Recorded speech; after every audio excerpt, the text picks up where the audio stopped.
Hi everybody, I'm Steve Ryder and this is another chance to explore the Dirtfish Rally Archive, which is made up principally of the wonderful material shot by Barry Hinchliffe Productions all those years ago. And it's impossible to resist going back immediately to the 1980s and those extraordinary Group B rally years. Okay, the modern Rally 1 car is clearly the fastest that the World Rally Championship has ever seen. But for pure drama, spectacle, controversy, and almost a kind of religious fervour about the sport, you have to go back to Group B, and in particular the amazing years between 1983 and 1986. And no better place to explore Group B rallying than Finland, the birthplace of the sport. This is where reputations were made, talents were honed, and on the Thousand Lakes Rally, this is where drivers learned to fly.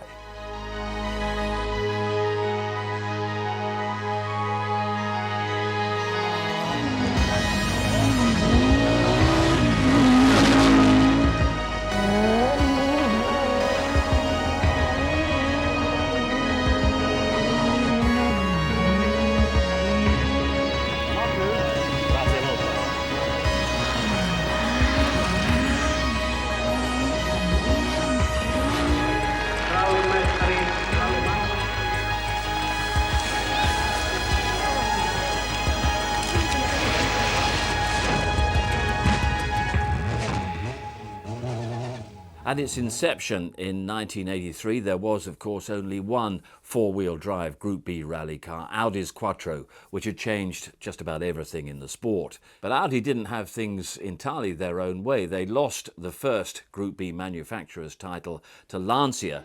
But when it came to Finland, well, Hannu Mikkola was certainly a force to be reckoned with. Breaking the front differential on the very first jump of the first stage dropped him to 143rd overall. That lit a fire under the Finn, who charged back through the field right onto the bumper of his teammate, the rally-leading Stig Blomqvist. But then Mikkola's Audi lit its own fire. A fuel leak caused big problems and mechanics had to fix the car at the side of the road.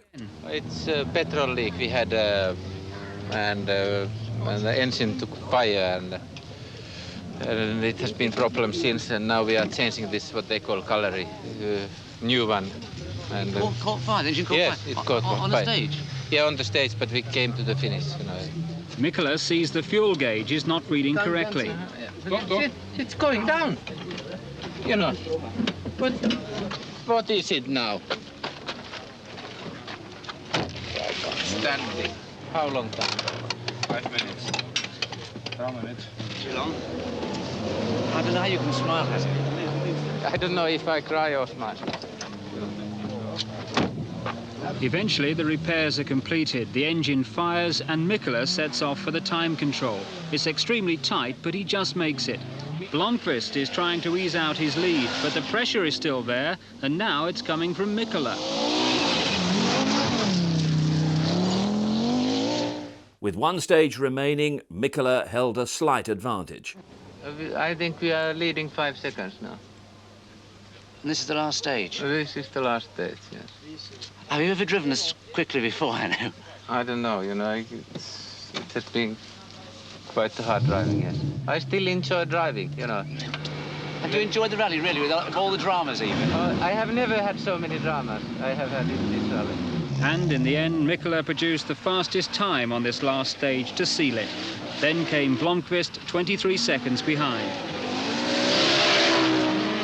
Allen was third. It was Mikkola's 7th win in the Thousand Lakes and the 16th World Championship victory of his career. But in 10 years of competition, none could have been better than this. That was surely the drive of a soon-to-be world champion, and that victory on the 1983 Thousand Lakes remains a kind of reference point in Hannu Mikkola's career. Never had he driven so hard for so long for such a well-earned victory. A great start to Group B's Finnish years. But before we move on to 1984, this production is powered by Secto Automotive and Lubrican. Focused on hassle-free leasing since 2007, Secto Automotive is a trailblazer on a low-emission mission to save driving by making it sustainable. Lubricant's sustainable, game-changing lubricants provide the forward-thinking alternative for a full range of powertrains. More information can be found in the description.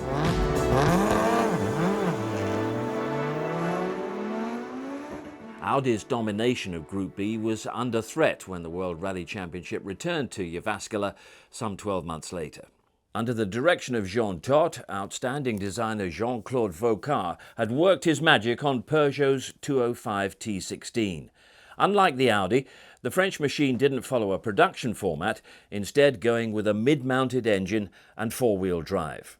Launched earlier in the season in Corsica, Ari Vatanen was leading the team and 6 stages in was happy to be ahead of Marco Hélène, but only just. Harry, what's the situation now? Leading by 1 second. Very good. Nice, nice. I didn't know that. You didn't know that? No, usually you say like that. Well, I wasn't sure. That is confirmed there. Yes, yes. What has changed then to make you be able to match Marco's pace now? Well, in my case, I think just I'm just heating up slowly. You know, Marco is in Italian, so he heats up very quickly. I am only, in spin, and I'm stopping. I don't know how I pay maybe 10-15 seconds. But what has been a surprise is the Audis that they haven't been quite up to expectations.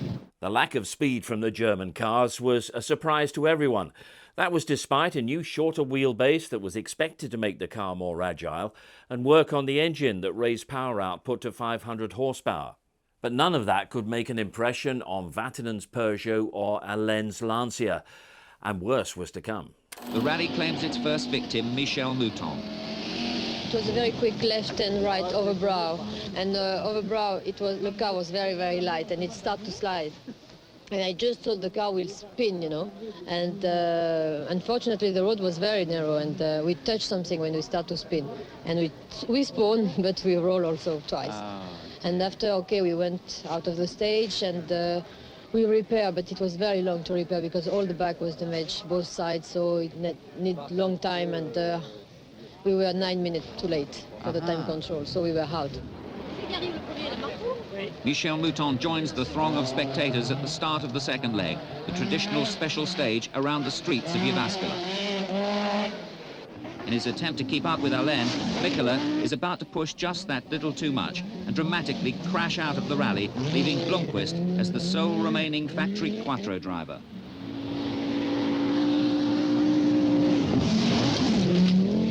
That left Blomqvist in third in the older version of the Quattro, and he was struggling to keep Toivonen at bay. And suddenly Toivonen's splendid charge receives a setback.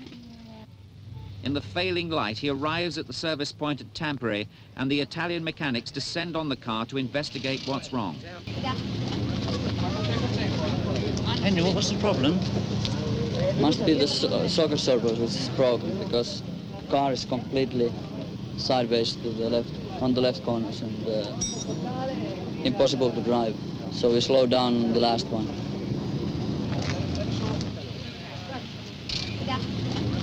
Sunday morning, and it's now routine for Vatanen. His lead of 2 minutes, one of the largest ever on this rally, is being comfortably maintained. The Peugeot on its way to its first World Championship win. Despite Peugeot's celebrations, there was some consolation for Audi, as Stig's fourth place was enough to secure the manufacturer's crown for the Quattro. And Blomqvist would, of course, take the driver's title himself later in the year. But the writing was on the wall for Audi, and it was largely written in French. We didn't have any problems at all, so it was trouble-free run. And car was very good indeed, and it is very good, and so I'm sure that car will have a bright future.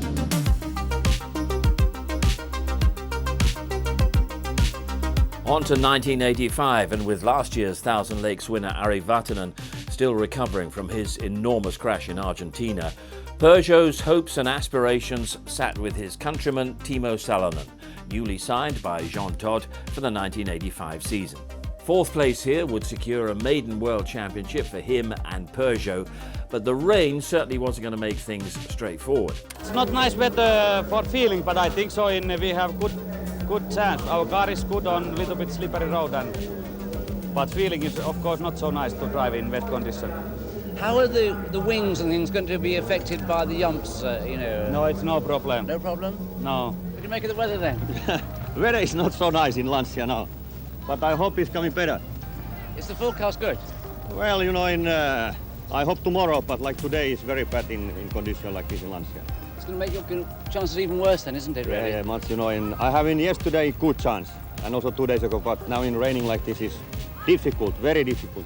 But what of Audi? At the top of the decade, the German manufacturer introduced rallying to the new world. But the Quattro was in danger of being overtaken. The answer was arguably the wildest Group B car of them all, the Evolution 2 version of the Sport Quattro. There would be an E2 apiece for Hannu Mikkola and Stig Blomqvist, but shortly after the rally began, those upgrades would count for nothing for Hannu Mikkola. Look at his Audi Quattro. Rear wing off, side smashed in, the downforce that means so much to the new Audi gone, and the handling with it. But still in fourth place and professional that he is, Hannu races on as though on ice to get his car fixed. Sadly for the seven-time winner, this wouldn't be his year and he would retire later on with an engine problem. Instead, it was another Finn who was fast out of the blocks. And right from the start, in appalling weather, Alain's going for it in inspired form, compensating with sheer brilliance for his car's comparative lack of traction.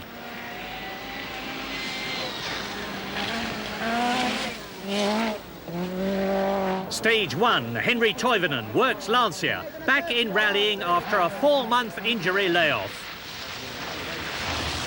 Off! Deep in the ditch. Try reverse. No good. So it's spectator power to the rescue. Hands, arms, bodies everywhere. Pushing, pulling, tugging and twisting the Lancia and multiplying the impact damage.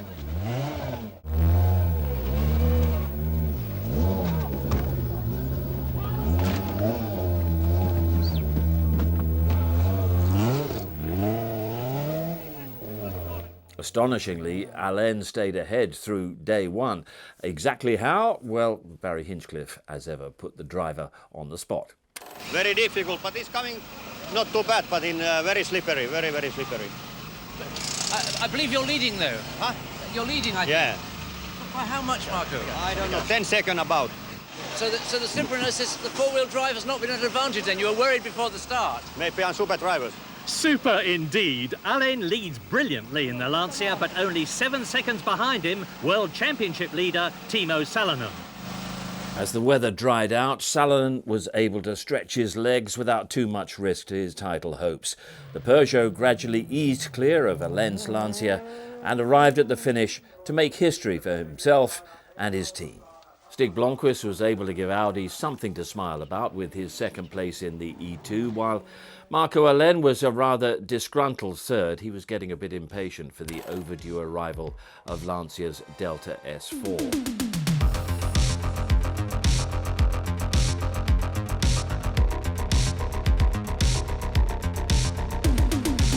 The 1986 Thousand Lakes would be the last time the Group B cars would be seen competing at the sport's highest level in Finland. And having waited long enough to get his hands on a Delta S4 at home, Lancia's leading man was putting his turbocharger and supercharger to good use. Marco Alain, with all that adrenaline pumping, was blindingly fast right from the start. In fact, Alain would be fastest on the first 10 stages, an astonishing display of courage and control in the Lancia.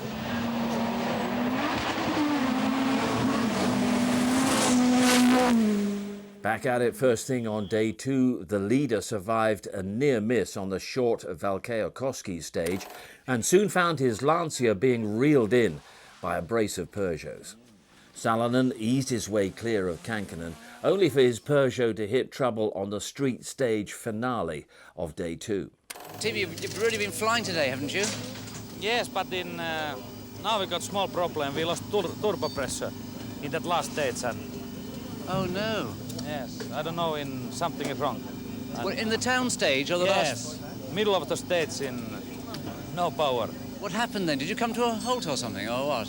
I don't know what is wrong. They try to change something now, but the problem is that we don't have service time. We must leave in 2 minutes. At the last gasp, the engine fires up. Second place Salonen can continue the battle with Lancia on the final day. It's a misty last morning, the final loop of 17 stages starting and finishing in Jyväskylä. And the big question, could Marco Alén in the Lancia hold on to his ever-diminishing lead? Alén in the last contending Lancia under the mounting Peugeot pressure of Salonen and Kankkunen. And the pressure told on Alén on the fourth stage of the day, when he went off and immediately dropped down to third. The frustrated Delta driver could only look on as Timo Salonen clinched his second successive Thousand Lakes win, with Kankkunen second. Behind Alén and Blomqvist came the second and third Lancias of Sweden's Michael Eriksson and Kalle Grundle. And with that, Group B was gone. 4 rallies, 3 different winners from 2 manufacturers, with Ari Vatanen and Timo Salonen claiming the bragging rights thanks to the growing pace of that Peugeot 205. But this is more than just a story of race winners. The spectacle of the fastest cars on the fastest roads will never be forgotten. That's it for now. Thanks for watching. We'll have more from the archive very soon. Our further thanks go to Lubrican and Secto Automotive. Be sure to check out their websites, and we'll be back with more from the archive very soon.